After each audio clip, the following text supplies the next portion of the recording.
or LCA. This is New Room Collective, where collapse meets clarity and leaders learn to speak in storms. No hype, no masks, just command-grade truth. Let's begin. Good morning, planet Earth. Today is, Friday, June 13th. We said 10-ish. Got me and Ray on the mic. Mic check 1, 2. Can you hear me, brother? Yes, sir. Yes, sir. Friday the 13th. Everybody watch out for guys wearing hockey masks today. It might not be very inviting. That's right. Shout out to all the hockey mask people out there. I'm sure they have their own community. Yeah, 100%. I haven't quite checked that out on Facebook yet. Me neither. That's not in my go-to list, but yeah. I'm gonna get a little left brain nerdy on you. So people who are scared of Friday the 13th, there's actually a real phobia. It's called. Do you know what it is? I haven't heard of this. No. Yeah, it's triskaidekaphobia. Definitely never heard that. I couldn't even pronounce it. I don't think. Yeah, it's fear of the number 13, man. It's a real thing. That's the reasons why elevators don't even have like a 13th floor. If you notice, it just skipped from 12 to 14. Yeah, it's a real thing, man. That's interesting. Learn something new every day. That's what I'm out here to do. Learn, always be learning. Yeah. Speaking of learning, man, I'm glad we decided today to make this the lucky 13 because in certain cultures it is luck. We were going to go over our AI suite that you said I've been hiding out from the rest of the world for almost a year now. But, we had to test it, make sure everything's working because AI moves so fast. And the thing about it is I just don't want to put anything out there in the marketplace that just is going to break and doesn't make any sense. So, you got a good rep. I got a good rep. We want to make sure that when people are using this stuff, it actually works. So, I'm super excited to go into it, man. Had a chance to really work with some amazing people yesterday. Shout out to the E-Women and Speakeasy crews out there. We just want to be able to really get into all of these different ways of thinking to let you know that to me, all roads lead to what we want. And we just want to leave a legacy, an impact. We want to do business the right way. We want to do things in ethics. And we want to make sure that we're not part of that bro Lambo crew that's out there because, again, that ship has sailed. But it's been a lot of carnage and impact, and that always affects the trust of a marketplace. So me and Ray have been really behind the scenes working with some of the world's top companies, and we don't say that lightly. One of the girls who I spoke to yesterday was just like, well, yeah, can you give me some references? I'm like, just go on, just like look at like look at LinkedIn, like look at Facebook, like look at like if people associate with other people who are high quality, right? So you don't necessarily always want to. I don't put my name out there like that simply because I'm not really a public figure like that per se. I'm just one of the very few marketers who absolutely happen to be playing at a high level from the military, and also I did this professionally for a long time in the automotive game. So what I want to be able to do is just drop that knowledge, and I let the knowledge resonate with you. Me and Ray are like, hey, don't believe a word we say. Go test this and see how it works for you in the marketplace. So is there anything you want to add to that, man? I don't want to get too saucy out in the game, Friday the 13th. I want people to be scared of what we about to show them. Well, too bad. If they're scared, they should run the other way then. No.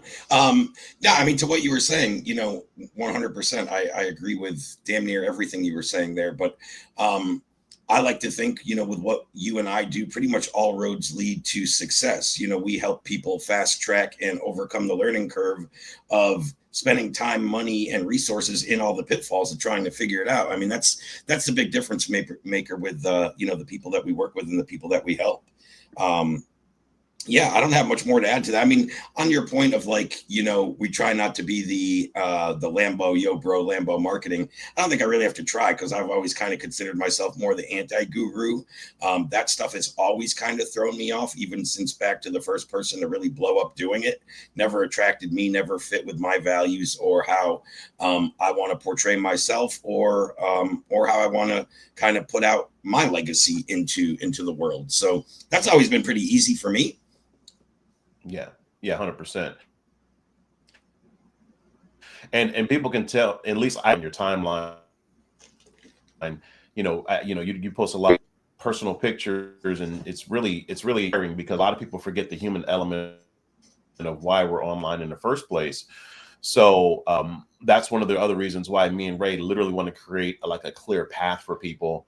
And hence that's one of the reasons why, like, for me, it's all about dealing and working with high quality people who are on the same mission, the same journey, may not have the exact same path. That's the reasons why there's a range here, because if Ray did exactly what I did, then, you know, it's cool to clone sometimes, but it's just like he's his own person, I'm my own person. And we have different legacies and journeys that have gotten us to be at this point together. And I want people to understand that there's a big trend right now for going face to face versus just being online. And that's something that you can't teach people, because it's like you have to go out there and actually do it. Like you have to go out there and press flesh and talk to people. Gone are the days where you can just hide behind a computer. Now, some people like to do that and they'll try to sell you on that. But there is a different element when it comes to really understanding how people think and why they move the way that they move. I'm pretty good as far as being able to spot that online, but that just takes years and years of experience and understanding how basic human principles work. But if you want the ultimate shortcut in your personal and professional life, you've got to get out here and talk to human beings. And for some people, that can be a challenge, even for me, because I don't want to talk to everybody anymore. Like, it was cool when I was really working to like shift my energy and shift my viewpoints, because I'm always growing as well. But that doesn't necessarily mean I want to get stuck in the secret sauce. And the reasons why I'm saying this out loud to everybody today is because this is literally one of the secrets to offer creation. You have to understand that what me and Ray have tracked and seen online is people are monetizing their trauma. And again, if you don't, somebody will. I get it. The thing about it, though, is that if you have people who are looking at you as a leader and they really understand your journey, sure, you want to help them out, but also understand that they have a different path and they have a different product that they want to get from you. So it's best to keep your offer engaging, but just to the product. And I'll give you an example. Like with some of these coffee baristas out here giving their political and religious views, I'm like, I don't care. I just want you to pour my coffee. You know what I'm saying? And that really to me is what we're about. I'm here to give you the product that you want. Yes, I can tell you my story, how I got here, but the minute I start putting all of this trauma into my offer is the minute where you lose trust in the marketplace. Then you add what they call the performative messaging on here, like we talked about last week. Hey, here's how I got 5 clients in 30 days and made $5 million. It doesn't matter whether you're saying it's you for compliance viewpoint or you're talking about your clients specifically. That is that's a super great area that's becoming more black and white every single day from the regulations, because now that the FTC knows that there's money in the industry, guess what? You really should have been thinking about the laws and rules and regulations in the first place, but now you're going to have to pay for it. So that's all I want to do. I don't want to get on my soapbox too much. I want to jump straight into the demo. But the thing about it is, guys, when you're going to see this stuff, understand there's a lot of thought involved with how this suite is set up. I'm going to show you the basic high-level overview, because we would spend another 20 hours on this show. But I wanted to make sure Ray had mentioned a good point, and we are at that point right now where we're ready to really release to the public and show you how well thought this out, how this is. So is there anything else you want to add, brother, to this? Yeah, I mean, well, what you were saying there about everybody having their own path, and you and I both do things differently. Yeah, we have similar values and alignment, and we are, we work very collaboratively, but we're still our own people. We still have our own thoughts, and we still do things our own ways. So the other thing that I'd like to kind of expound upon that Fred just said when we work with people is everybody also has their own foundations, guys. So you follow Guru A or B, or you bought their course and they told you to go do this, but they also might have an email list of 100,000 and a social media following of 25,000 that you don't have, maybe higher numbers, maybe lower numbers. But to just follow somebody's past without their ecosystem and their foundations, you're likely not going to have the same level of success. Which is why, although Fred and I do things systematically very similar the way we go through, whether we work with people in a done with you consulting and coaching capacity or a done for you agency capacity, It still is all customized, and the blueprint or the game plan, for lack of a better phrase, would be customized around your primary objective, what you're looking to accomplish, and what you actually have in terms of foundations, network, skill set, access to softwares, et cetera, et cetera. So a lot of that plays in. And the other thing I'd like to talk about really quickly before you get in the demo, the thing you and I are definitely kind of joined at the hip by in this philosophy is we're both out here to help people. We both truly come from a place of service. And, with my background being more sales than anything else, yeah, I do marketing, I do copywriting, there's a lot of different things, more sales than everything else. I think what a lot of times what gets lost in translation, especially from people that are all sales, they're professional sales reps, but even as business owners that sell is, guys, I'm going to say this once and just kind of drop the mic, but sales is service. We're still helping people. Sales isn't a grimy transaction to collect money. It's an exchange of value where both parties win when done right, right? So again, think that or say that out loud to yourself if you have to. Sales is service. And when you approach it from a service-based perspective in the best interest of the prospect, guess what? The person on the other end of that call or that Zoom screen or that conversation, they feel it. They feel the difference. So, you said all those things. I just say them in my own way. Yeah, no, I'm so glad you said it like that because I'm a firm believer in sales. This is what I've done all my life. And I just happen to understand end-to-end communication. Like I was in a room yesterday, it was the exact same thing. Like, well, what does that mean? You have 1,200 hard hours in the military for this. I mean, every single minute counted. So if I was in a classroom for 1 hour, it doesn't mean that I was lecturing for 1 hour. It means I was actually like doing the drills and rehearsing for like 1 full hour. It's no different than like if you're playing an instrument, like you have to play the instrument. You can't talk about the instrument. You have to play the instrument. Like, damn right. Like when you go to take a picture, you take a picture. You have to actually do it. So that's what I mean by 1,200 hard hours. So for me, it just translated into sales when I left the Marines. And it was just like, but I knew all these other skills like advertising and marketing and public affairs and media relations and broadcasting and journalism. It's just endless with me. But I never turned it off either. So that's the reasons why I'm a little bit different in the marketplace is the fact that when I say end to end, I mean it in its truest sense. And since AI has come out, there's a lot more misinformation out there than it is real information, which is one of the reasons why even prior to some of the LLMs coming out, the large language models coming out, we were already playing with them in the background. And the thing about it is, it's one of those things where that's one of the genesis of how this ecosystem became developed was because me and Ray have literally been doing this since like AI, even before it like came out to the public, like from like our our Above the Matrix one in Audience Roadmap. That was during the time when AI was just coming out for some of the higher level marketers who had access to those kind of tools. So what we're about to show you is really going to be mind blowing for some people because in some rooms I'm in, they're just like, oh yeah, so AI isn't developed the way that it should be. And in some rooms, I'm just like, this is not only broken already, it's being broken before the market even sees it. Like, how crazy is that? And that's one of the reasons why when Ray was asking me about this, I'm like, yeah, he's known about this for like, I think almost a year, but it was at just least like 8 months. Yeah, at least 8 months. So, but it was just like, dude, like, we got to just make sure that this is stable before we roll it out. And, I've had people look at it and freak out and go, oh my God, what is this? It's just like, well, this is the tool that I like to use for speed scaling. And I'd rather use it in real world with clients than to sit here and just roll it out and hope it's going to work. It's like, no, this has been battle tested. So without a further ado, brother, let me go ahead and open this up so that everybody can take a look at this. I'm not the smartest guy when it comes to this part of the technology, but I think I can do it pretty well. Are you able to see my screen just yet, or do I need to bring it up? No, not yet. Okay. So now there you go. Now, yep. Clear Path cool. Media. There's all the icons. Yep. All right, cool. So if anybody wants to do this, I got to say this up front. If anybody wants any custom apps, please reach out to me directly because this stuff to really get it engineered this way is really high level. So you're going to see a lot of apps out there. Some of them have already started going out there in the marketplace, and that's fine. This suite has been specifically designed for startups, solopreneurs, agency owners, and people who want a shortcut for the marketing and advertising creative, because there's so many different ways to do it out there. that's one of the reasons why when we first started rolling this out, I focused in specifically on the mindset part of it, because in the AI world, it is garbage in, garbage out. If you aren't able to really, this is like a Bugatti.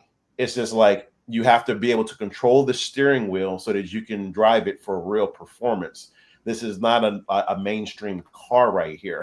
So the first year, and now when I'm talking about, like, the first year was just showing you how driver's ed works with this thing.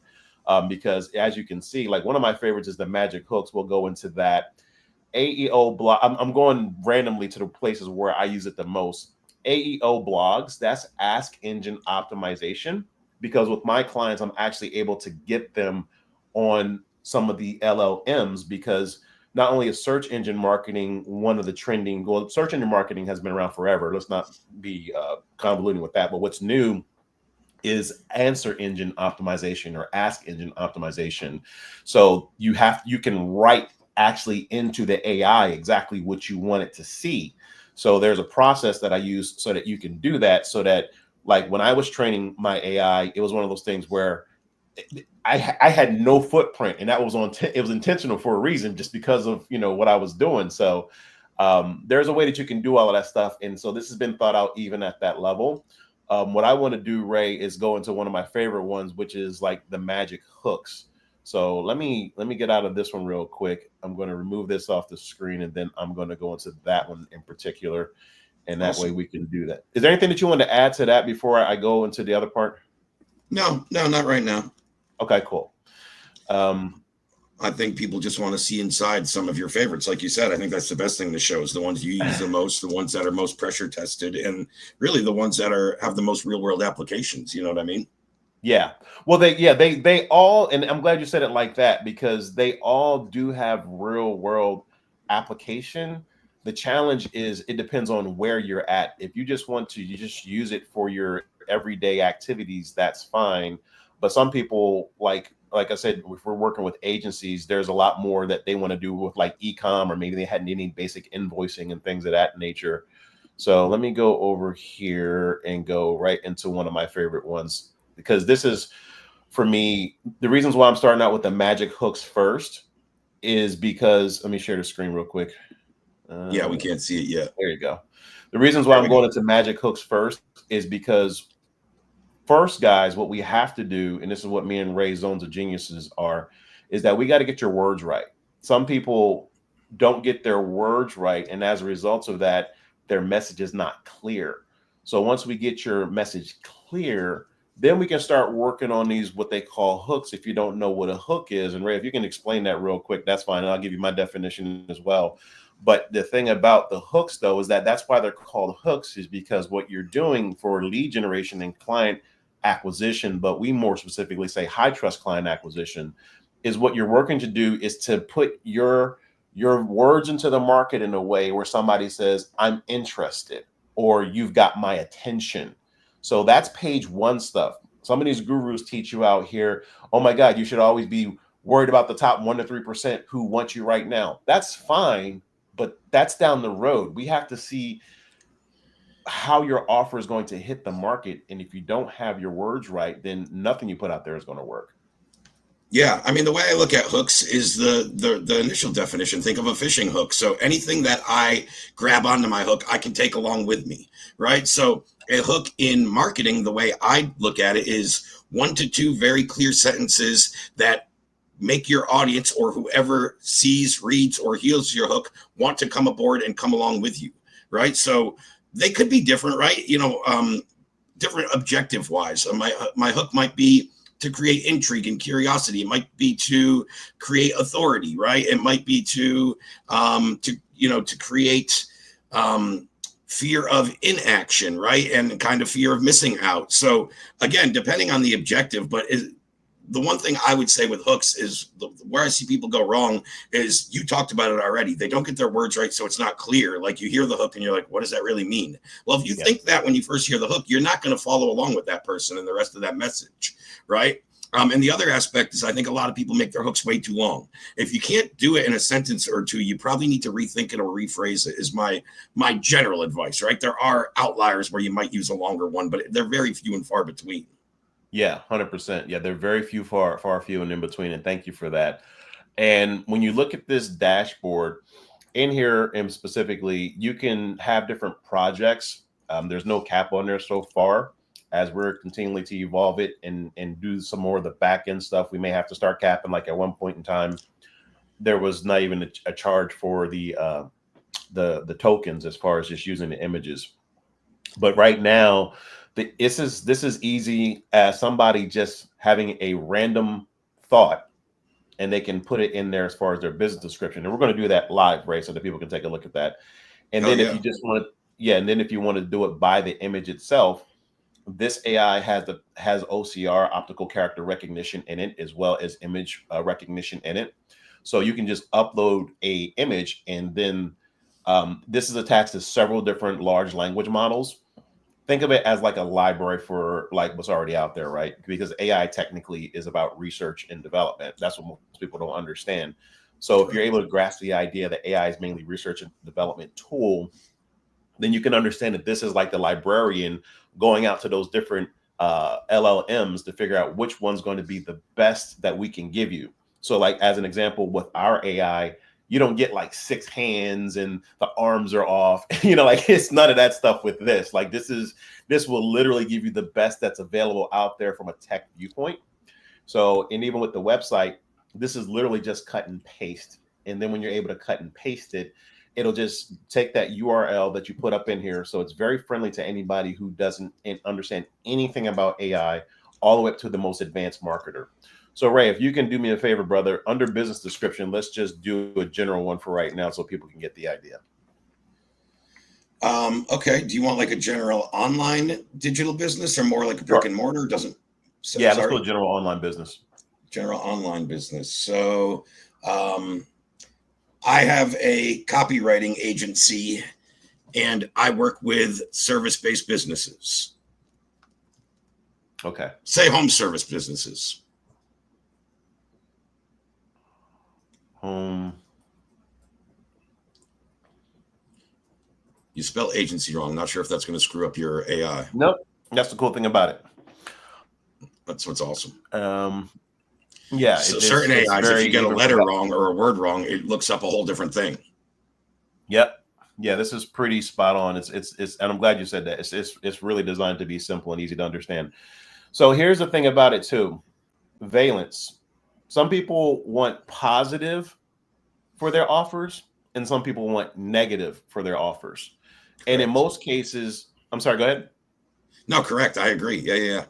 Yeah, so for some people, they want either positive or negative, and I tend to agree with the negative aspect only because most people are fighting and are moving away from something. So this is the kind of psychology we go over in Audience Roadmap, because you have to understand before you click this button that there's going to be certain offers that actually people are more attracted to the positive than the negative.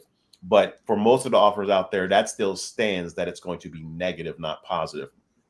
And I'd say back to your overall point here with AI being more of a research type of tool, you as a business owner should be researching both the positive and negative aspects to this, and then really understanding which applies to your market and your ideal clients. Yeah, exactly. And that's one of the reasons why we have New Room Collective, because we want you to go in there and really sort these things out. So the tone also makes a big difference too. Do you want an inspirational tone, Ray, even though it's negative? Do you want a factual tone, even though it's negative? Do you want one that's fun or urgent or fear-based? Let's go with fear-based on this one. Let's try that. Yeah. And the reason why it is defaulted into fear-based, guys, is because that's literally what the market wants. I'm not in charge of what the market wants. Again, you give them what they want and you sell them what they need. So if you can wrap your mind around that, then that's how you make money at this game, because you can be right or you can be rich. Just take your pick.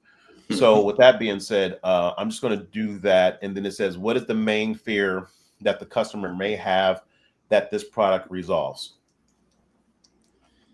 The main fear is, I'm trying to think, because if I have a copywriting agency geared toward home service businesses, their main thing is they suck at copywriting and messaging. So I would think their main fear would be not a clear message to their market. Okay. Which ultimately would mean, like, not enough customers and clients if you don't have your message clear. You and I both know that. Yep. I just say put hence not enough new clients. Yep. Period. Right.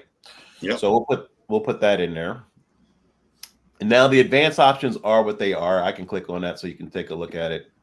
But you can create more hooks and all the other stuff. So let's just go right here. Here are the advanced options right here. Now I can have a very long hook, very short hook. This is good whenever you're doing like back end stuff for SEO. That's the reasons why it's like that. You can go from short tail keywords or long tail keywords. The persuasiveness, not everything needs to be so like length of the hook. Default length of suggestion, deviation slightly may affect the hook's impact and clickability.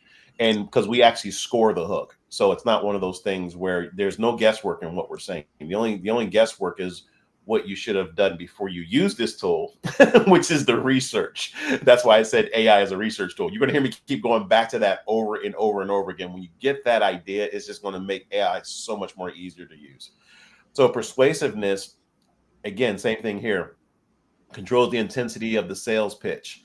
Default for most, decrease for conservative fields like banking. You see what I'm saying? That's why you have to know your industry even when you're using this for your offer strength, because most people just want to shotgun stuff out. Those days are gone. And the way that we structure offers is much like a casino. We want to put the odds in your favor, but if you aren't being real and transparent with exactly what you want to have happen, then guess what? Your audience will feel that these days. So that's the reasons why the persuasiveness levels, you can shift on that. Creativity, same deal. Standard setting fits most businesses, decrease for industries where creativity is less appreciated. Like banking, they don't care about how it is straight up hardcore, especially hard money lenders. They don't care about how creative things are. They just want you to give them the baby, like straight up.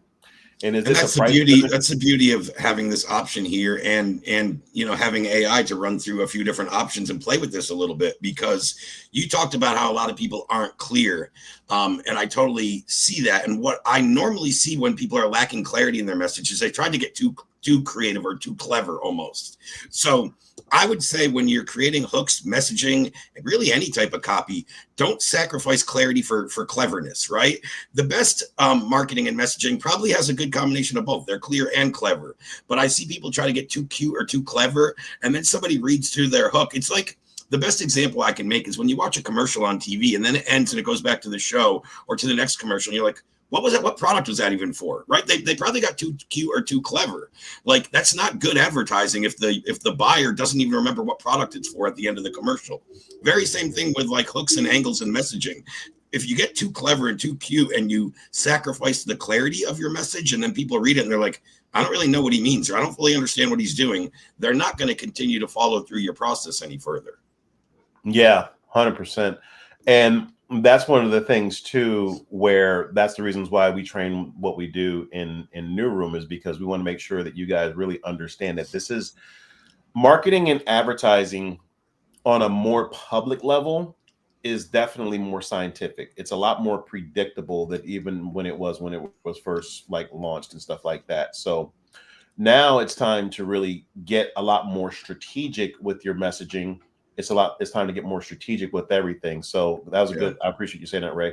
So is this a price-driven hook? Now, again, it says toggle this for promotional pricing, which is sometimes could be known as just impending event from a marketing. That's what the technical term of it's called. It's called an impending event. And again, whenever you're dealing with price online, you better make sure that it is what it is, because you do have the alphabet crew looking at you. So in this case, I'm not going to use a price-driven hook. It's the other reasons why we can't have Yo Bro Lambo people using this tool, is because you become a liability to your marketplace, and we're not responsible for that. You have Yeah, your and the only time I really ever want to use price if I'm doing more of a promotional or an offer-based post to a warm or more sophisticated audience. So generally speaking, my hooks, I wouldn't want anything to do with price in them. Yeah, me neither. You will never see me doing it because that's just not my market right now. When I was on the automotive game, yes, I did it for Yeah, I've done years in because certain offers and certain small little, again, small little objectives or small little campaigns, but they had their own kind of objective. But yeah, I don't think you'll ever really see me doing that either, unless it's maybe a one-off, a low ticket thing or whatever. yeah, exactly. So with that being said, we're almost done with this. Use emojis in the hooks. It's already defaulted to no because professional marketers don't use emojis. I was just talking to a guy yesterday, same thing. Been in the game since around 1995, and he looked at my copy and he was just like, "Oh, good, you're not using emojis." I'm like, "Yeah, man. I mean, you can for effect, but the way that AI currently is, it spits out way too many emojis, and that's a red flag to anybody that you're really using AI. And the way that we use AI in particular is to make sure that it is actually human like, because some of the writing the way that I do it doesn't score that way for Google. So more on that later. And Yep. then the target audience, let's go into that. Who would be the target audience for this one? I mean, I would say small to mid-sized home service-based companies, and then you could put maybe a couple examples: roofers, plumbers, electricians, whatever. But Roofers, plumbers. and just throw in solar too, just to make it a little more fun. Yeah, let's say that. Okay, cool. I'm throwing solar. Okay, cool. All right. So do you have some examples, some good hooks you've thought of? Now, again, that's why I like this technology, is because you don't have to. This will do it for you. But in order to get the context in it, the hooks in your voice, that's one of the reasons why if you check the yes box, then it will ask for examples, because what we want to do is use the AI and personify it and give it the human touch. This is what I call high tech, high touch. So in Yeah, order to make that happen, it does behoove you to put something there. But just for the exercise, Ray, we don't have to unless you can think of some things. yeah. Let's not for this one. Let's just say that I didn't have any thought of already. Yeah. And right here, do you have any recommended trigger words that you want to use in your hooks? Again, this is optional because, again, from a compliance viewpoint, depending upon your market, depending upon the sophistication of your market, depending upon how overused that word is in your market, I tend to leave this alone as well, just Yeah, because I know what I'm doing. So this would be for somebody who absolutely has no clue. And here's a pro tip: if these words would really resonate with you, then chances are they would really resonate with your audience. So I would use it in that context. But for what we do, I don't ever use these. yeah. None of them really resonate Yep. with me in a hook anyway. Yeah. And again, are there any other instructions? We recommend leaving this empty. And the reasons why is because we have a lot of different large language models. So chances are when we're pulling based on the context of what Ray was talking about earlier, it's going to do what they call return the best that's out there based on the information that we have. That's why I like LLMs, because it's more of living data, not necessarily dead data that's out there that anybody can just scrape or get whatever on. So this tends to stay pretty fresh. And again, language. So we're here. So now that we're here, I'm going to create the more hooks. I already had some that were done because I use this a lot. So we can play some elevator music while this is going on. So Ray, did you see anything that was really difficult so far in how this is set up, even down to the logics? No, difficult. No. I guess what I would say to anybody watching or thinking about how they would use this, again, it kind of goes back to what we've been echoing over and over again. This is a research-based tool. Play around with it and try a couple different things, right? You might want to go back in and do this same format and add a couple more business in your example, depending on what it gives you. So make subtle tweaks and play around with it a little bit, but No, I mean, I think this is very simple to use. And I like that it is even set up for those entry level, people that might have no market research or might really go, I don't know what words work in my market. I don't really know. So you don't have to put in anything. But as Fred said, the more you can train it or the more you can guide it or the more you can lead it, it's gonna represent, more of the human element. Yeah, 100%. And that's one of the reasons why this is engineered the way that it is because success is simple. We don't necessarily always work with people who understand marketing to begin with. So this is designed so that you can do a done with you or done for you because some of my clients are using this right now. So since some of them are online and offline, I tend to just go, okay, hey, have you used this tool? If so, are you hung up? And I haven't had one person yet say they have because it's really that simple. Here's the Yeah, it's fun very part. simple. Yeah, here's the fun part. So, because I've already done a few. So here's where this is at. We go into clickability, likability, and availability. And I'll go into this a little bit more detail. So clickability is by definition how effective the hook is at attracting clicks. So again, this is scored on high level tools that are already embedded behind the scenes that drive this one tool. So as an example, there's email scoring software out there that does the exact same thing as this. So we don't want this to be so technical. We just want you to get the result. So even for the marketers who have 5 or 6 tools, some of them are paid tools, and you use this tool, and it's a roll up for all the essentials that a marketer, a professional marketer, would actually use in a marketplace or give their clients so that they can do it as well. So this takes a lot of the workload off of you. Same thing with the likability. Gauges a magic hook's ability to garner social media engagement, such as likes and comments from the intended audience. I use this. My clients use this and they have screenshots. And if I can get permission, because you got to be careful with some of this stuff, a lot of these guys still want to just, say, hey, just talk about it. But some of my clients have sent me screenshots. Some of them had no social media visibility whatsoever. And then they have getting like this little mountain because they're building solidly just from using this tool. That's how powerful this really is. So, and then the availability is assesses how easy the target audience can grasp the main value proposition of the hook. In other words, the clarity. So based on what Ray said, he gave me 3 specific audiences. So now it says, stop blending in, create standout ads with expert copywriting. That would be one of the hooks. And then I can rate it. I can train this part of my software to say, hey, I like that. So if I was to give it 5 stars, the next time I use the tool, it's going to remember all of this stuff. And that's how you start training this to what you want. And you can either copy it or you say, nah, I don't like it. I'm just going to delete it. So same thing with the next one. Avoid being ignored. Communicate clear value, captivate new clients. I can rate it, say I like that. Here's the clickability, here's the likability, here's the availability. If I like it, I can rate it with the stars. I can copy it or delete it. So we have this whole thing of all of these different hooks, and they score from highest to lowest. So in this particular case, it goes as low as 80. So let me give you guys some reality. 95 is like A+ copywriting. So that's like A++ actually, because most of the hooks that I've seen some of these marketers use, because I like to score hooks all the time, most of the hooks that are crushing it aren't even high quality. They're between like 80, 85, because if you start going below 80, you're talking about like the 70s way of marketing, which is completely dead. So you don't want to have that. Is there anything you want to add to that, Ray?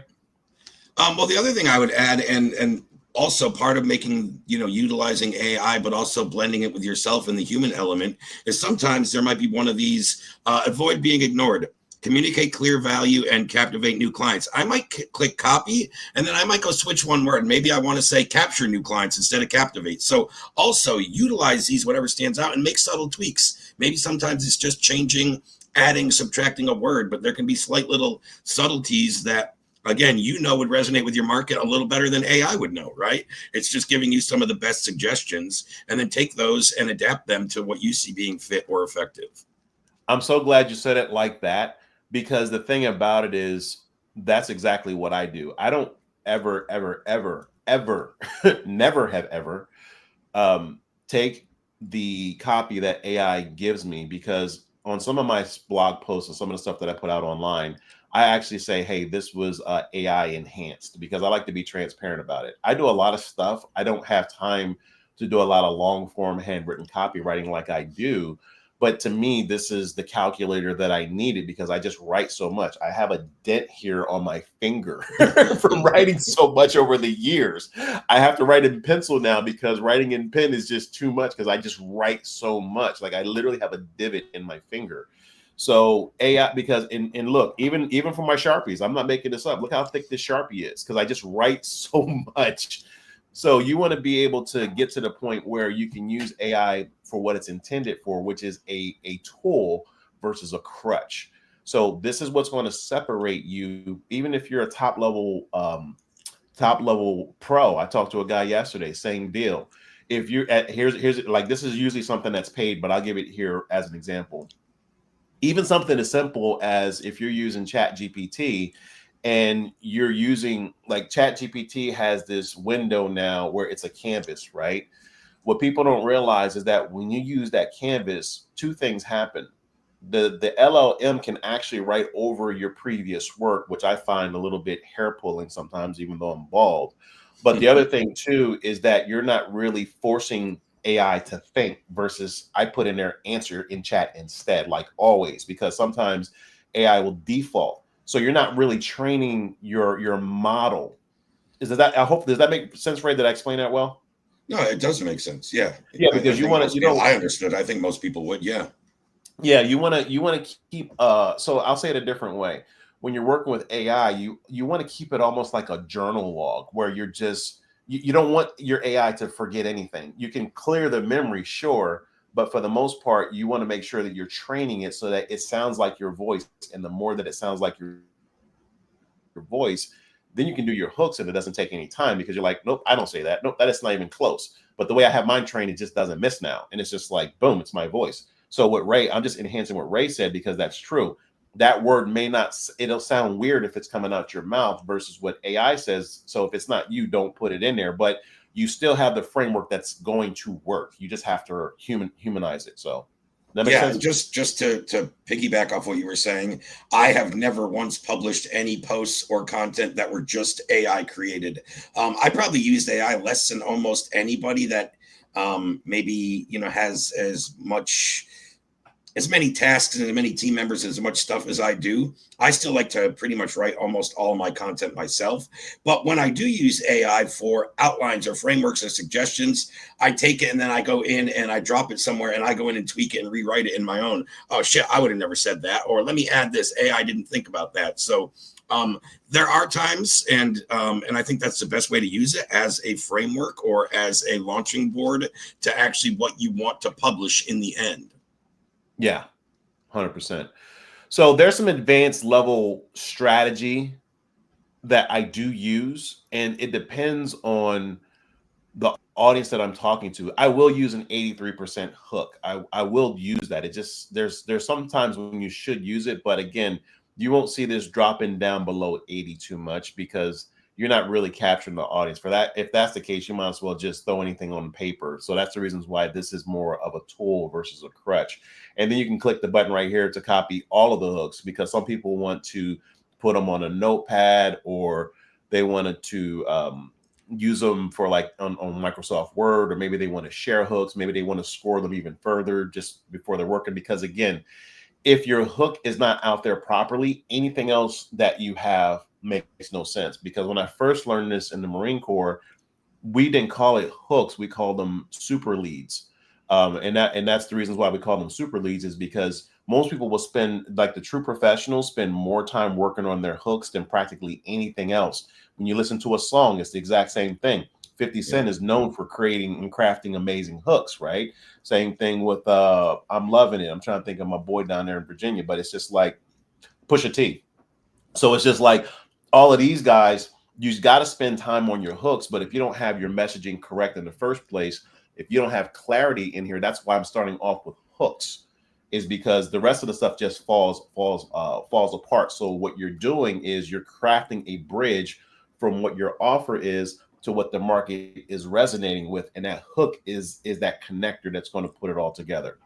I think that was a good analogy. I actually read an interview with Robert Plant, lead singer from Led Zeppelin, and he said that's what he thought made Zeppelin the biggest rock band in the 70s was the hooks they came up with. He goes, whether it's the lyrical hooks or whether it's the, whether it's the chords and the actual guitar riff, the hook that they come up with, that's what allowed us to be the number one rock band of the 70s. And that's what he gave it credit to.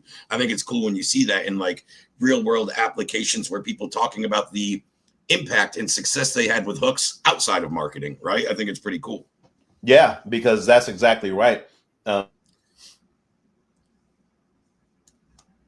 Hooks capture the mind, teaching people how to ask the right questions. Questions are the answer to people because you're reverse engineering what they're thinking, but you're putting it out in a way where they can understand it. And if you do it the right way, you don't have this manipulative thing that we're seeing online, which is the reasons why we have a trust issue right now. So gone are the days. That's why this is called collapse era marketing, is because those days are really, unless you're super unsophisticated when it comes to like communication, there is still a market for that, but it's definitely being a lot more scrutinized these days. That's the reasons why that 70s type marketing doesn't work. That's the reasons why high ticket is broken. It's broken because people have taken these lower quality communication tools and they try to put them in now more sophisticated market. Once upon a time, it used to be like, hey, you can drop 100 pounds within 24 hours. And people go, okay, I believe you. Right. Yeah. Now Sounds it's like, healthy no. too. Right. Now it's like, Humpty Dumpty didn't fall off the wall. He was pushed. And I want to see some evidence. It's never ending. Go ahead, Ray. Yeah, no, another thing that I'd like to, tell anybody watching, that I think has a very similar effectiveness as hooks, something that I don't think a lot of people talk about. And I'm sure you know the phrase and you know what I'm talking about here, but you're familiar with the phrase agreement analogies. Mm-hmm. I'm sure, right? And that's another good thing. If you guys ever understand how to use agreement analogies, and I'm going to give a quick little example, that is also another process which is embedding a hook into the recipient's brain, right? Whoever you're speaking to, whether you're talking to them in person or through email or whatever. Now, when I went back and did some research about who did this the most successfully, the kind of ironic part about this is this guy from 1971 to 1979, this one insurance salesman from a small Midwestern insurance house had written more policies and sold more insurance than the big Manhattan firms. You know, I'm talking about Ben Feldman. Yep. Most people don't know that name. But, when you're kind of a nerd about, top producers in sales and in business, his name's going to come up if you research. The one thing I will say is what he was doing in the 70s still works today, but you have to adapt it. It's a little different. But if you guys want to know real quickly, and Fred, just role play this with me real quick. Yep. The analogy that Ben Feldman would use was this. I would bump into Fred in an elevator, a meeting room, whatever. This guy's superpower really was he wasn't shy. He would talk to everybody, right? That's how he did so well. But just knocking on doors and bumping into people in elevators. Think about it, guys. In an 8-year stretch, he wrote more policies and sold more insurance than the large New York houses. How did he do that? He did it exactly like this. I meet Fred in an elevator, shake his hand. Nice to meet you. Hey, Fred, I got a quick little hypothetical question. Cool if I run it by you? I think it's really fascinating. Yeah, no, go ahead, man. Hey, yeah, it's pretty cool exercise. Hey, man, if you had a hypothetical, again, a money printing magic machine in your basement that nobody else knew about, but it could print money on demand, would you insure that machine? Oh, yeah, 100%. Awesome. Most people would, right? You'd be a fool not to. Now, let me ask you, in your household, are you kind of that machine for your family? Yeah, I am. Let me ask you, are you covered? Are you insured? No, I'm not. And why not? You just told me if you had a machine that would do that, you'd be covered. And then you told me you're that person. So why aren't you covered? Yeah, I didn't even think of it that way until now. Most people don't. You want to hear about some awesome policies and some stuff, and then he would just go right into his pitch. Yeah, sure. Why not? You can only ask them a couple of quick questions, and the prospect or the Fred in this case made up in his mind, oh shit, he's right. I am that money printing machine for my family. I don't have to spit it on him. I ask him a question and lead him down a trail so his brain does the aha moment on its own, right? And then once I do that, it's very hard to say, damn, he said it exactly right. Nah, I never really thought about it that way. Yeah, man, most people don't. So why aren't you insured? Oh, shit, I don't know why. You want to consider it? Yeah, I got some policies, boom, boom, boom. But that agreement analogy is so powerful. Yeah, 100%, man. Definitely. And so I really appreciate you saying that because that gives proper context as to the higher quality conversations, that's what we're working towards with the AI tools. Because again, you only need like one real message to raise point. That still works. It's a very powerful tool. And the other thing is we just want to add to your tool belt. So we went over, and thank you so much, brother. I appreciate that. So we went over the magic hooks in deep detail. We went over the ask AEO blogs, ask or answer engine optimization blogs, because we don't have time to go into all of this stuff, but I want to go No, into the main definitely stuff not. that people were talking about. And the other thing would be like hero images, AI image editor. My favorite one is hyper realistic AI images and also the AI videos. Now, with the And real AI, quick, what's the difference between the hyper realistic AI images and just the other one that said AI image? Oh, the one's an editor. Okay. yeah, yeah. So the hyper realistic AI images is really by true definition. I think I have a few down here. Yeah, just playing with some of the stuff right here, right? Yep. So you're able to really like this is a hyper realistic AI image of a house, right? That's Wintertime, this awesome. is I some of want the to stuff live that I there was already. creating.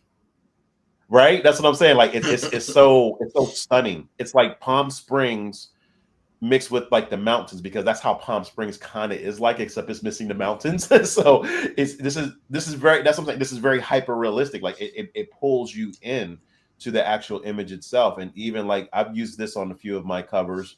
Yep. As far as like that's why I gave it 5 stars because I asked for a humanistic AI image.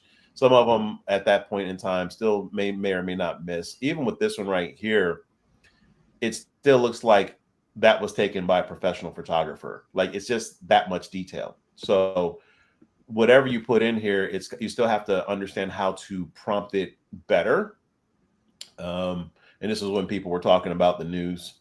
So that was one of the ones when I did a post somewhere else. Yeah, yeah. I can see where that could tie in. Yeah, a jackass reading the newspaper. So it's just like, that's what we mean by we can do one real quick. What do you okay, so let's just do one. So Yeah, let's do one. yeah, let's do one. It may take a few minutes, but that's fine. We got plenty to talk about. So the thing about it is this is already curated for the standard size the standard sizes of anything that you want to do for AI. I like the 1-to-1 because that's typically 1080 by 1080. I like the posting of that. It's going to be super high quality, but we can do whichever way you want, brother. Which one you want to look at first? I don't really care the Okay, ratio cool. per se. I mean, you're going to know how that works better than me. I'm not very great with figuring that stuff out until I go to Okay. put it into a thing and it says your image won't fit, and then I go back and refigure it. Yeah, no worries. Yeah, 100%. So, as far as an image idea, the thing with this is that you can be as detailed or undetailed as you want to be. The more complex you are, it will work. I would suggest that. We don't have time to go into what negative prompting is, but I would rather just have something that's relatable, identifiable, or something that you have the image of now.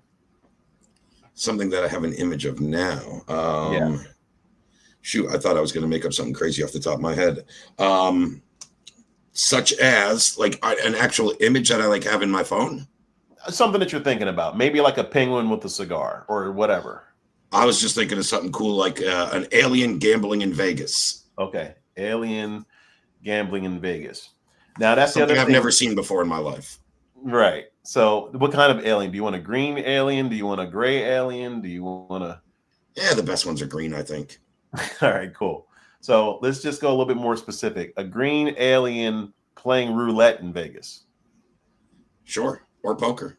We're both Yeah, poker okay. So players. just say playing poker because yeah, and I'll send this to you. So a green alien playing poker in Vegas, right? Let's Yeah, just why take not? it up a notch. Let's just say high stakes poker. Hell yeah, that's the only poker. Yeah, let's just say high stakes poker, right? Now, I like the AI photo director, just so you can say, add virtual photographic director to your image, generally results in a more stylized photo with effects like depth of field. That's why I was saying, like for the other image with the AI woman, if you could so like the depth of field was like blurred out, that's like a high end professional look. So that's what you can have this here. So got it. So now Yep. we'll just create another realistic photo image. So I actually need me this tool. I would use Sorry. this like daily if I had this. I said if I had this, I would be using this daily, most likely. Yeah. So, and that's the thing about it. You can, and the thing about it is for certain parts of this, we have enough bandwidth at this point in time where we don't charge tokens for certain parts of it. The ones that we've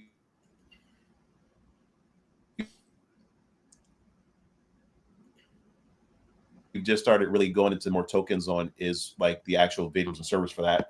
Let's take a look at that. That's pretty cool. There you go. That's pretty cool. There's your guy.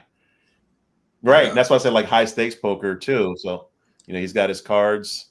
And look at the fingers though. Stack. Like even though it's an alien, like you still have to look at the fingers, right? Because the detail even with most AI, going. right? That's what I'm saying. And look at the crispness of the depth of field. Look at the shadowing. Look at how the side lighting is hitting it. There's a lot of stuff right here that's going on that most of the AI out here today can't do. I mean, I even would go out there to say even like few of the name brands that are out there AI wise, because the shadowing is actually impressive. That's one thing I notice in a lot of AI images when you can tell it's kind of a half-ass software doing it. They don't get like even the guy's hand over the cards. You can see the shadow of his hand on the felt. You know what I mean? Like things like that are high detail that get overlooked with certain knockoff AIs.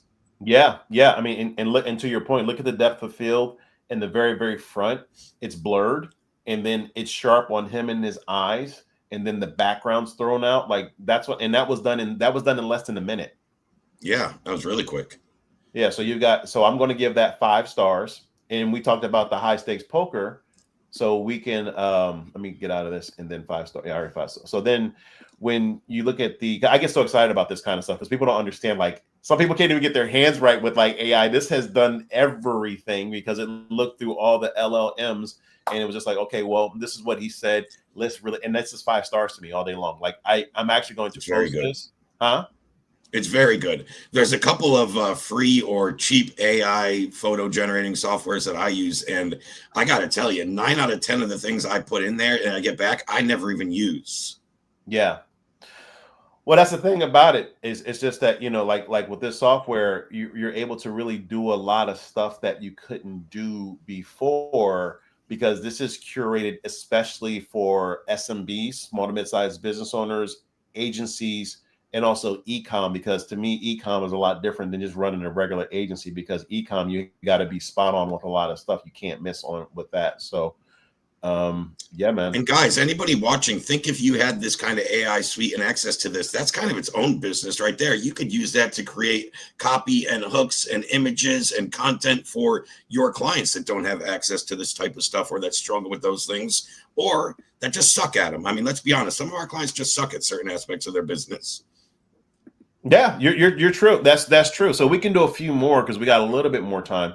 But yeah, so if we want to talk about I got till about 11:30 your time today. I'm tracking, brother. I'm right with you.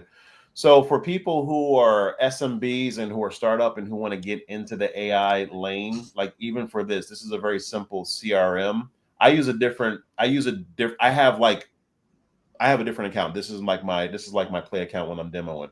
So you're able to really get in here and put your own contacts in here because some people just don't want all the fancy bells and whistles. They just want a straight name, email address, and phone number and all of this stuff right here, especially if you happen to be, I wouldn't necessarily say startup, like, because I'm pretty advanced. I just don't want all the bells and whistles in my life. Like I can outsource that to a team. That and a lot of businesses just want an organization of their customer database, but they don't necessarily need all the funnel building and the automations and the messaging built out of their CRM. They can do that in other areas. I actually think it's cool because there's very few now simplistic bare bones CRMs out there. Everything's got all the bells and whistles. And for that low sophistication guy, the guy's like, hey man, I just want a place to track everything and have it organized. I don't want all these bells and whistles and features. It's kind of a turn off for those people. Yeah, well, I happen to be one of those people because I'm real old school like that. I don't need to do all of that stuff anymore. Get a business phone number today. Again, you can forward calls up to 9 different extensions. Call recordings are saved to your vault. I'm just going through a very high level, brother, so that they can just see like all the capabilities from a high level. All you have to do is just add a phone number. Porting is something that we're still working on right now, so it's not impossible. It's just a little bit more detail. what I really wanted to go into was the e-com. So now we can go back into what you were doing earlier, auto SEO, long tail keyword targeting. We didn't go. So for anybody who's running even like an e-com PDP, this just pulled over exactly what you were doing. Simple Western shelf, nothing else. Okay, so let me just hit play. Length, persuasiveness. This is stuff that we saw in the early one. So if you're looking at the replay, go back and check this out. I don't want to go too far into all of this stuff. It's just the same stuff, but I want to go into create another e-commerce PDP.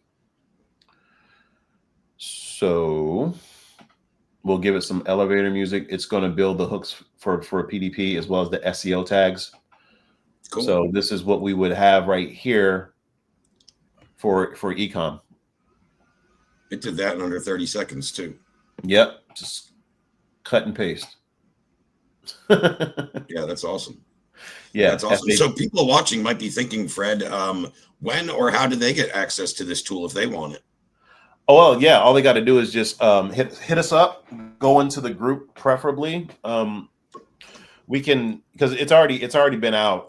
But I got clients using it right now. The thing about it is just that what I want to be able to do is like for audience roadmap. To me, it's important that they understand how to use the tool because it's not a toy. It's designed for revenue. Like this is about you getting money. This isn't about playing with the tool. It's about getting the money. So, or should I say revenue? So I can't make any income and earnings disclaimers on here, but understand that I do use this. And I had a few people yesterday who I was talking to is the exact same thing. I'm like, the way my mind works is I write even higher than this, but I have to be able to bridge it so that people are able to understand the capabilities of what we do in our agency, because this is exactly what we do. I would rather train you on how to use the tool. So if you're building an in-market media house, that's what this is mainly for. If you are a startup and you need a shortcut, that's what this is for. If you're a solopreneur and you've got all of these thousands of dollars worth of software, that's not even half of what this is. So this replaces a lot of tools.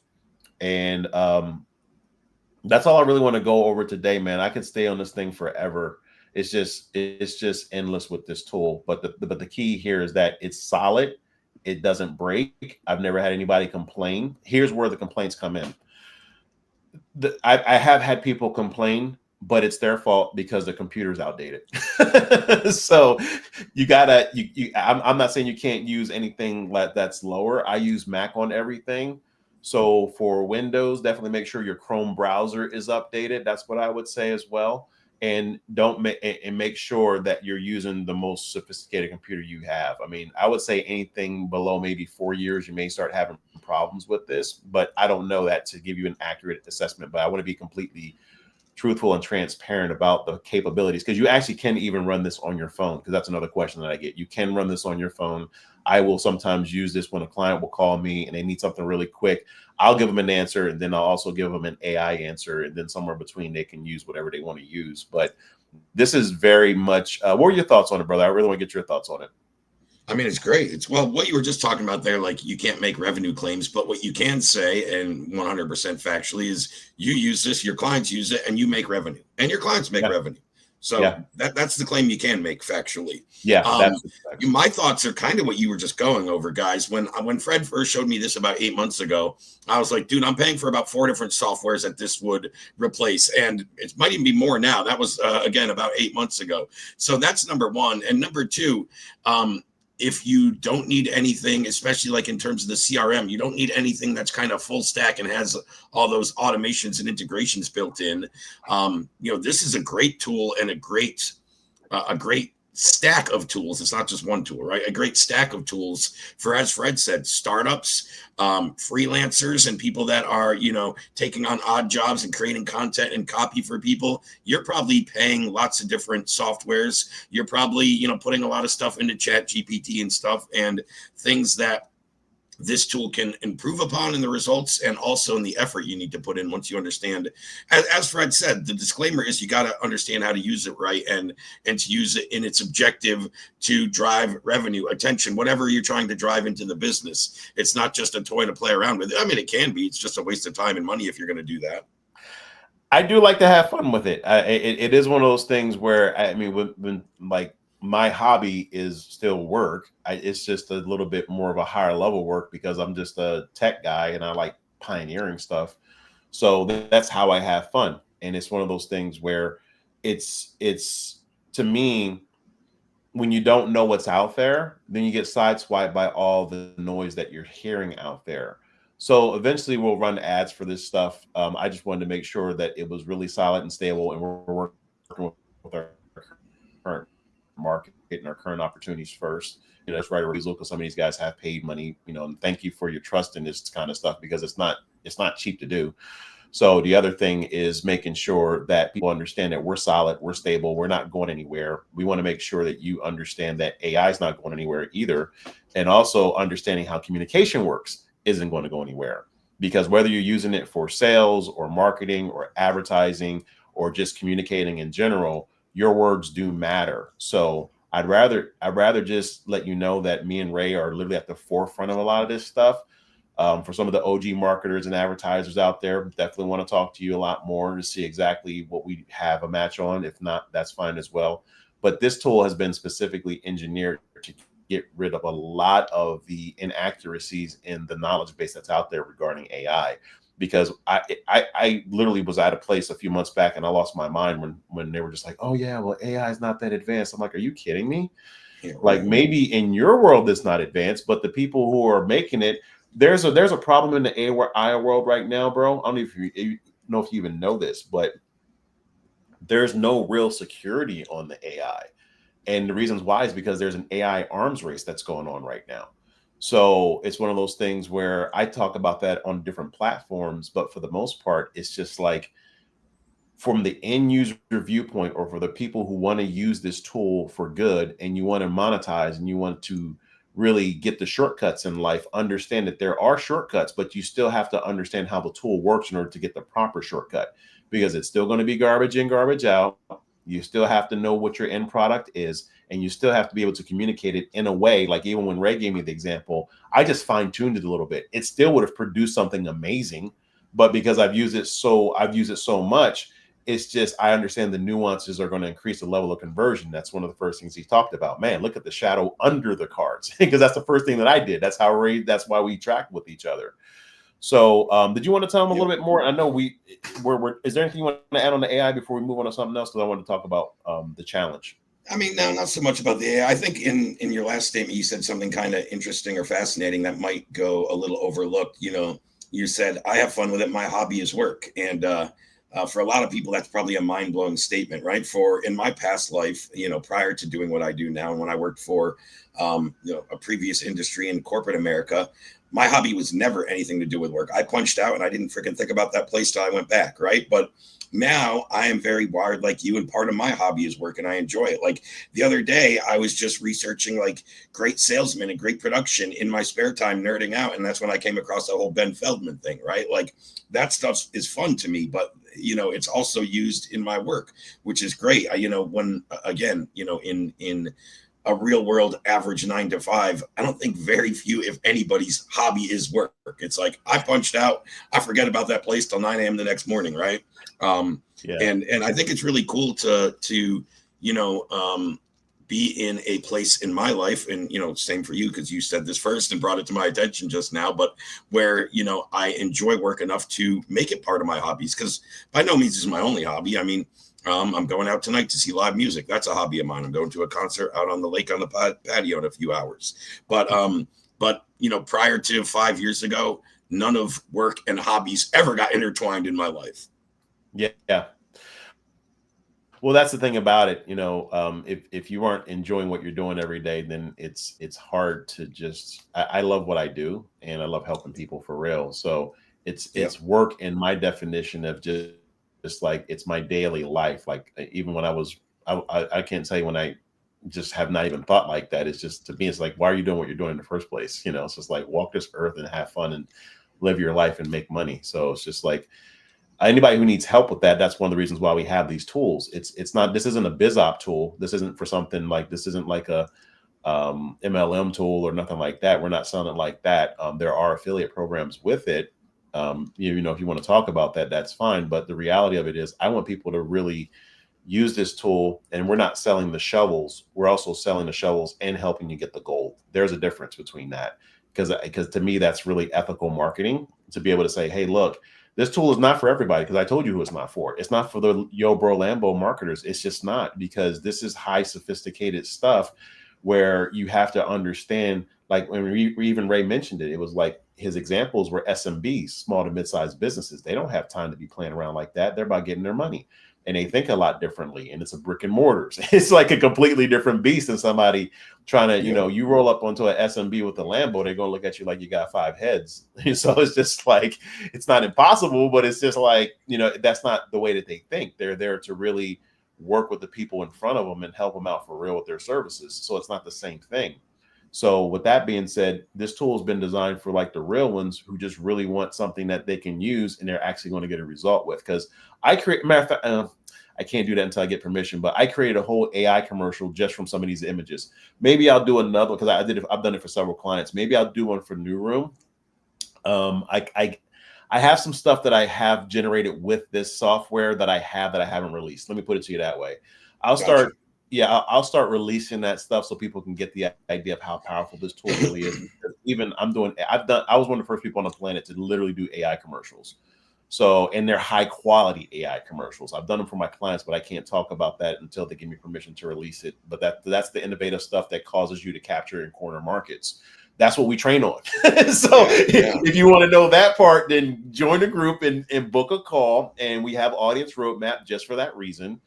And it is a pitch and it is a plug because it works. So, and Ray was there the whole time when we were building it, you know, and it's the thing, like, we're not sitting here talking about it, we're walking it. And that's what we do. It's in our DNA. So to answer your question, Ray, all they got to do is get in the group. How much do you think we should charge for this? Because I know we've talked about it before. I know how much I charge for it. But that's usually when people are engaged with me on either a monthly retainer basis or they just really want to see if it works. Because I can give them an option, but that's why I don't want people who are tire kickers at this point in time. It's just not profitable and it's just a waste of time, quite frankly. Just for the straight up software, how much could you charge? Probably much more. How much would I charge? I don't know, $200 a month probably, or something like that. Yeah, agreed. So what I'm thinking about doing is wrapping it into, just so everybody knows publicly, what I'm thinking about doing is charging $97 a month for it. But it also comes with the newsletter, because you have to understand, like, that's the reasons why New Room Collective is set up the way that it's set up. It's more than just marketing and advertising. Like, as an example, with the riots that just happened out here in LA, I told people that this is how this is going to affect the economy. I talked about it in the UN. I talked about it last month, because this stuff is predictable. And sure as heck, that's what happened. Next month, it all ties in, guys. Like, yeah, like it's very high level thinking, but me and Ray do our best to show you the ground use of all of this stuff. Now, could AI have solved that? Don't know, but I do know AI has an influence over a lot of this stuff. Whether you believe it or not is a different story. But you know, I use AI for strategy because I understand how strategy works. And I said that yesterday. As a matter of fact, one of the companies that I launched that went to a multi-billion-dollar company, it took us 2 weeks and 12 to 14 hours per day in one room with about 20 people in there. And we mapped all of this stuff out. And that's how we were able to successfully launch one of the other companies that I did to multi-billions, right? With AI, you can do it within minutes now. But you still have to understand the thinking and the methodology behind it so that you can prompt AI the right way and get the correct answers. So if you don't know what that looks like, then you are going to struggle, because you don't know what you're looking for. You have nothing to compare it with. That's why I said getting into New Room Collective is so important. I'm not saying it to just pitch you. I'm just like, no, this is what you really do. Like, you have, like I don't want to keep dealing with people who want to compare us to other gurus out there, because we're not like anybody else out there. We're just not. We may reference a few because some of them are either friends or close associates, but I'm not really subscribing to some of their stuff. I heard one of the guys the other day was like, yeah, I like that guy, but he's not compliant. It's just like they're starting to call each other out. Me and Ray never had that problem to worry about in the first place. Nope. We never have. So join New Room Collective. All the actions in there. It used to be super active with over 2,200 members in there. We're steadily growing right now. We do, and we can talk about the people in there who are helping to narrate this, Ray, because we just brought somebody on board, and I want people to have no mystery that it's not going to be just me and you anymore in a group talking to people, because we've grown. Yeah. I mean, we have other colleagues and other experts in there like Namisha and Teo and JP and some of the other people. But then we have, team members that represent Fred and I and help manage and run our groups. David Henry is, I think, the newest member in New Room that's going to be reaching out to members.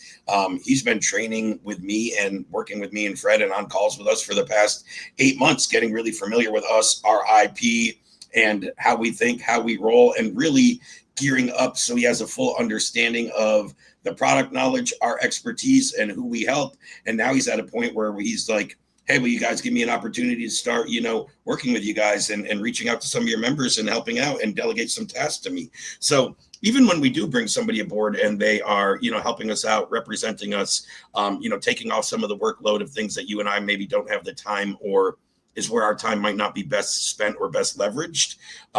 Even those guys have been with us for months. It's not like we just bring somebody in, hey, go do this. You don't know anything about us. We've been working with training and I don't want to use the word grooming, but priming, him for a role in our organization for a while. So I'm excited to have David on board. I've already worked with him in other offers, and he's going to be a real help here in the community. So yeah, if you guys are in New Room and you're watching this, or if you're not in New Room, get the hell in there. But if you're in there and you're watching this and you hear from David, he's on our team, and you're gonna get genuine human touch outreach. He's not going to be an AI. He's not going to be copy and pasting stuff. He's going to be reaching out to people individually if we think we can help or if they ask for help. Yeah, 100%, brother. And that's the thing about it, guys. We want real people in the room who have real situations, and they're real transparent and real with us, because that's what's always worked in the market. But now there's a huge demand for it.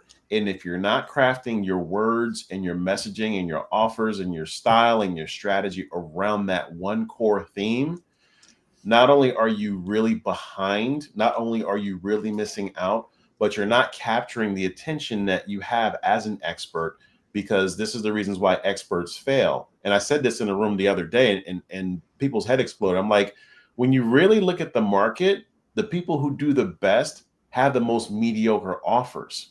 Why? Because they're not overthinking anything. Why? Because that's all they know is one or two simple things that's going to help them monetize what they're doing. Again, I used to be a high level brainiac, but I also get paid like a high paid brainiac because it's high level marketing and advertising, right? But you have to understand where your audience is in relation to where you want to go and what your message is saying. And then you craft and curate and calibrate around that. That is the game.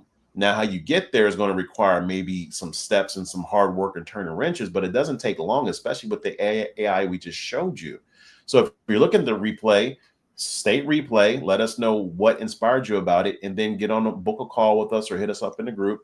And somebody, either myself or somebody on the team, is going to really reach out to you, because we are expanding right now, especially with this tool, brother. Like it's incredible the feedback that I've gotten, because people have never seen something like this before.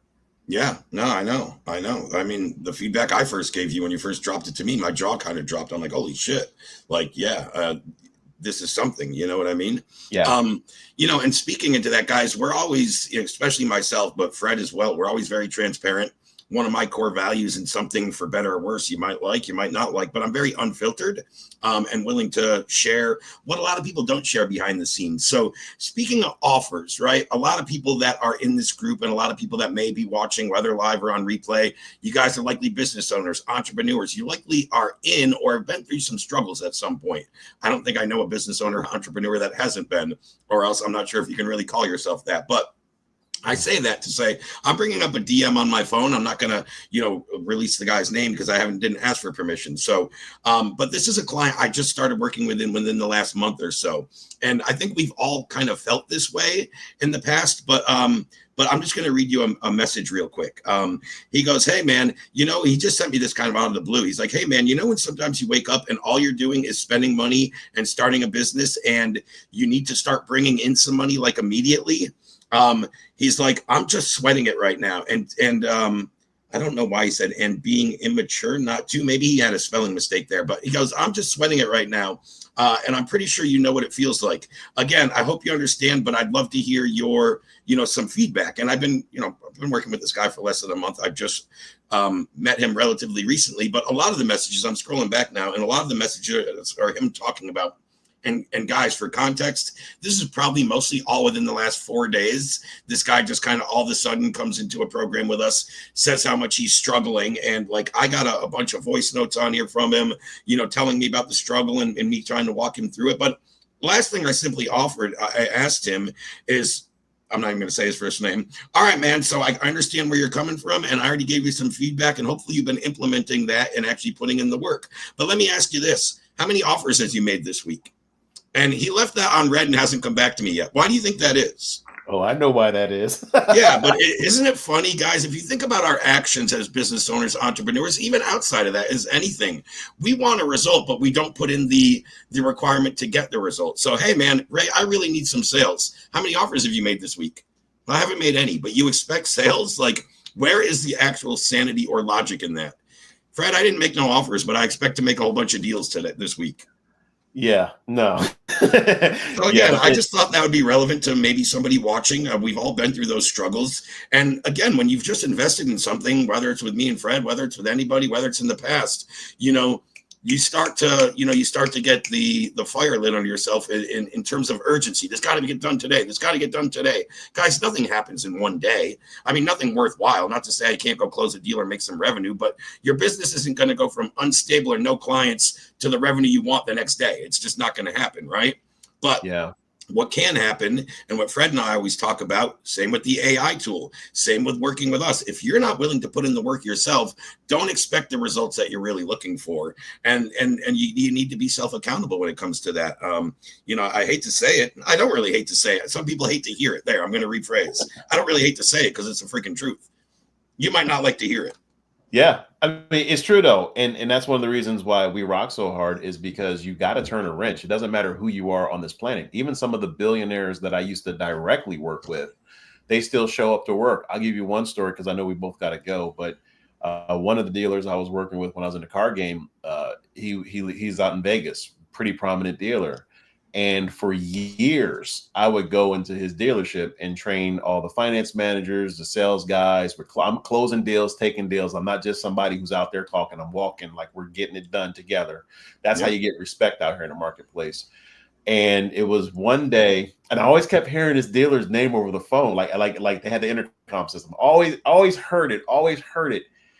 Come to find out, he's like right in front of me. I thought that he was like one of the service like directors or somebody like that, just trying to help out. It was almost like I saw a ghost, and then he's just like, "Oh, don't worry about it, Fred. Everybody loves you. You're doing amazing," and blah blah blah. But he showed up to work every day, and he turned the wrench, and he walked this earth in silence, and was just a driving force. You are my people if you're that way. Because you've got the skill of not only getting out of your own way, but you're also on this earth to help people grow. And to me, that's what this whole planet is missing as a whole, which is the reasons why we have New Room Collective in the first place, because I'm not really a theory guy. I like to know the why about things, but it's like, okay, how do I get that? What do I have to do? How do I turn that wrench? And I'm that guy. So raise that guy as well. So we're looking for real experts and people who are done being tired and done being, now I can't say broke because you got to have money to play this game. Okay. We don't want anybody who's necessarily broke. But what I will say is that if you're broken, then still join the room because we have enough free resources to where you can get out of that. But the key is going to be your mindset. If you go to speedscaling.com right now, opt into the email list, you will get 3 powerful tools that deal with sales, that deal with AI prompting, and deal directly with my building business strategies that literally have created billions on this planet for free. That's all I got. It's just like after that, I can't say nothing to you because me and Ray we've been through the ups and downs. We've watched companies split. We've built up companies. We help people get multiple 7-figure offers into place. But it still requires you thinking a different way and move in a different way, because if what you were already doing was working, then you wouldn't need help. So once you really reach for help and ask for help, then you start believing in help. That's when you're going to see the next step. That's how training works. Okay. If anybody else is telling you anything else in the marketplace, they are flat out lying to you. And that's what I have a problem with. Because if you're one of those easy come, easy go people, or you think this is going to be simple, it's not. But it's not hard either. It's just like you got to stay consistent and focused enough so that you can start seeing what you're trying to look for. Because the belief comes. It's no different than an architect. The belief does come, but you still have to turn the wrench to get there. And if you are the one who's capable of continually turning that wrench and set a deadline on it, then you should get some type of result. That is my high level earnings and income disclaimer, because I've done enough deal audits. I've done enough of everything dealing with money to know how money really works, up to and including having my tax license at one point in time. So I'm pretty familiar with how money works. I'm pretty familiar with helping billionaires get it as well as startups get it. That's my zone of genius. But I can't help anybody get the bag if they're not willing to grab it, period. Yeah. Yeah. And the thing I'll leave with is, as you were talking about that, I agree with you 100%, right? You're just telling it like it is there, which is what you and I do, for better or worse. But reminds me of a famous movie quote. It goes, "Life is pain. Anybody that tells you otherwise is trying to sell you something." Right? Same with business. You got to ask for help if you want to get over that. And if somebody's telling you otherwise, they're just BSing you. We're always going to tell people what they need to hear, like it or not, without the fluff, without the kind of useless BS. I always thought that quote was really good. Life is pain. Anybody who tells you otherwise is trying to sell you something. Because I mean, who's ever said that life is fair? It's all unicorns and rainbows. If we go out into the world thinking that, we're gonna be scorned really quick and be walking back indoors with our tail between our legs, right? You got to be out there willing to turn wrenches, willing to take lumps, willing to have conversations, and willing to make subtle tweaks. But the only way to do that is consistency, implementing, and holding yourself accountable. Yep. So we're giving you our best stuff up front. Go to speedscaling.com, join the New Room Collective group, join these trainings on Friday. We give anybody an open door to come to us on Fridays live. And typically it's around 10-ish PST up until noon. That's our offer to you. Like, literally come on the show and we will break your offer down in real time. Like, that's how we play, because we genuinely want to help you. So I don't know anybody else in the marketplace who wants to do that, because they like to keep this stuff gate kept. But me and Ray have so much prolific IP over the last 5 years. It's totally ridiculous what we have. So again, we're looking for people who are looking for us. And Ray, I just want to say in front of everybody, bro, thank you for being a real one all of these years. You're totally amazing. And you got a heart of gold. And I really appreciate and honor where you come from, brother. Thank you for showing up.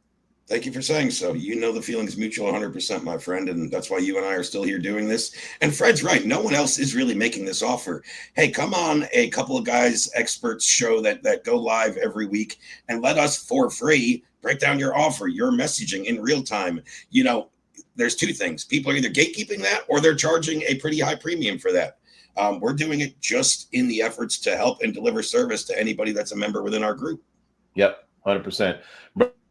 But I know you got to run. I got to hop as well. Guys, we will see you next week. Drop your comments down. If you haven't done so already, go to www.speedscaling.com, speedscaling.com. Opt in, get our free stuff, and also join the Facebook group. I know that's a lot, marketers say do one thing at a time. But look, if your hair is on fire and you need to put out the fire with water, who cares what the bucket looks like? Just get the water and put it out. All right. All right, guys, we're out. This is New Room Collective, where collapse meets clarity and leaders learn to speak in storms. No hype, no masks, just command grade truth. Let's begin.